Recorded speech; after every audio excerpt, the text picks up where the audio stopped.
मनोज तिवारी हमारे साथ जुड़ गए। मनोज जी, बहुत बहुत धन्यवाद पहले तो, और शुरुआती रुझान जो आ रहे हैं उस पर शुरुआती बधाई आपको। बहुत बहुत धन्यवाद राहुल भाई। आप जो पवन खेड़ा जी से सवाल पूछ रहे थे, वो जब जनता जवाब देना शुरू करती है ना राहुल भाई, तो फिर ऐसे नेता जो जनता की भावनाओं को दबाते हैं, जो जानबूझकर लोकतंत्र की हत्या करने की कोशिश करते हैं, जो विदेशों में जाकर के देश को बदनाम करने की कोशिश करते हैं, जो महिला आरक्षण को रोकने की कोशिश करते हैं, जो माफिया तो गुंडा प्रवृत्ति के लोगों को, देश विरोधी लोगों को बल देने की कोशिश करते हैं, उनके पास शब्द नहीं होता है। ये लोग अब क्या बोलेंगे? अब तो जनता बोल रही है, अब तो मनोज तिवारी को भी बोलने की आवश्यकता नहीं है।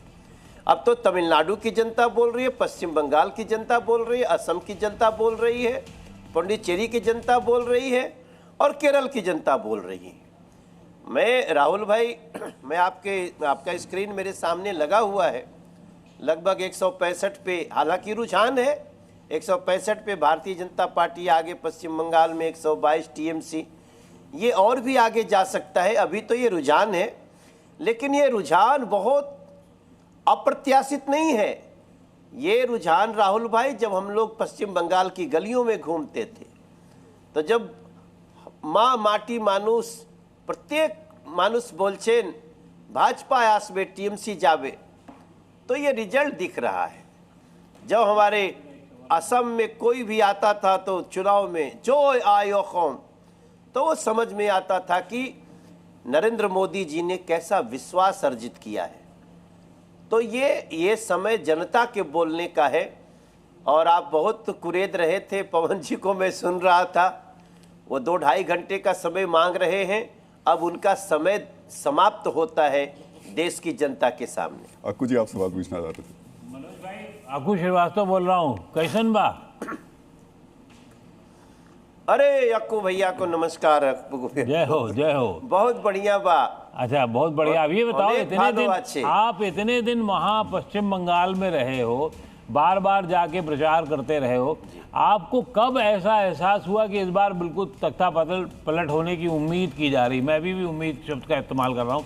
क्या ऐसे कारण आपको लग रहे थे जिससे बदलाव नजर आ रहा था?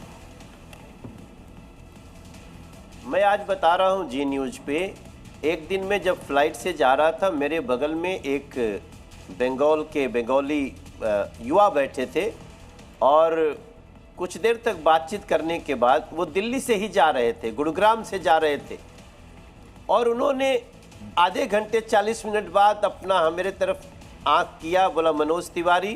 मैंने कहा यस भाई साहब। उन्होंने बोला पश्चिम बंगाल को बचा लो तुम लोग। उस दिन मुझे अक्कू भैया, उस दिन मुझे राहुल भाई, उन्होंने कहा, मेरे 84 इयर्स फादर हैं, वो बोले बेटा कहीं भी हो वोट आ करके दे जाओ। तो इन्होंने नहीं कहा कि किसको वोट देना है, लेकिन जब उन्होंने कहा पश्चिम बंगाल बचा लो, तब मैं, उस दिन मुझे लग गया था, ये बात मैं कर रहा हूँ शुरुआती प्रचार के दिन, कि पश्चिम बंगाल परिवर्तन देखेगा, भारतीय जनता पार्टी की सरकार आएगी। और इस तरह की मैं कम से कम मोर देन 200 लोगों की ऐसी भावनाएं सुन चुका हूं। पश्चिम बंगाल को बचा लो, मोदी को बोलो पश्चिम बंगाल बचा ले। ये जो बातें हम सुनते थे ना, हम स्टार प्रचारक है वहाँ के चुनाव में, लेकिन इस तरह की बातें जब आती थी, हम जब गए थे, एक जगह है मुर्शिदाबाद में, एक जगह है, नाम है उसका, मैं भूल रहा हूँ भाई साहब, तो मैं वहाँ पे 85 साल की बूढ़ी माता घर से निकल के आती है और आ करके हमको बोलती है, मोदी को बोलना वही आएगा, पश्चिम बंगाल बचा लो। इन सारी चीजों को जब कंबाइन करके देखता हूं, तब मुझे ये रुझानों में वो भावना दिखती है। ठीक है।